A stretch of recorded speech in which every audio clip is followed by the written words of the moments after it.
square inside the stadium with a history of its own, inspiring Queensland to victory. We all know Origin was officially born in 1980, but perhaps the rivalry was truly pioneered in Papua New Guinea decades earlier. World War II had just ended, literally a couple of weeks before. We had 30,000 Australians stuck on Bougainville waiting to come home, so they kept them busy with sport. Well, there's been much debate over the years about how Rugby League's state of origin came to be. But now, a new discovery has found the first ever series between New South Wales and Queensland might actually have taken place in Papua New Guinea at the end of the Second World War.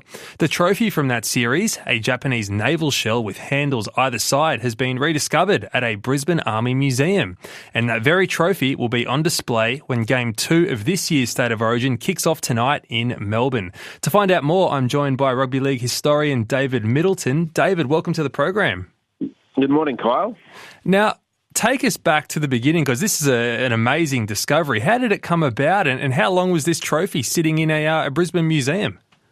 Yeah, well, it was there for 40 years or more, Kyle. So it started out as interstate rugby league in the services, if you like, in World War II. I mean, the association between rugby league and the services goes back much further than that. I mean, we even had players from the very early days who had served in the Boer War. So the Rugby League's association with the services goes back well over 100 years.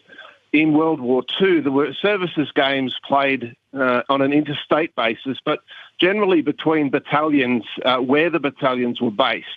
And at the end of the war, there were around 23,000 servicemen waiting on Bougainville Island for deployment back to Australia. They were waiting for the ships to come back to take them to their home ports.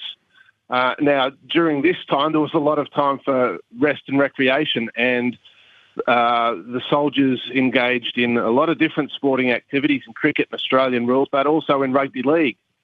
And as I said, in these rugby league games, they played interstate, but based on where the battalions were. And over time, the soldiers got to talking amongst themselves and thought it would be a much better idea if they could play each other based on where they were from, where they were born. There were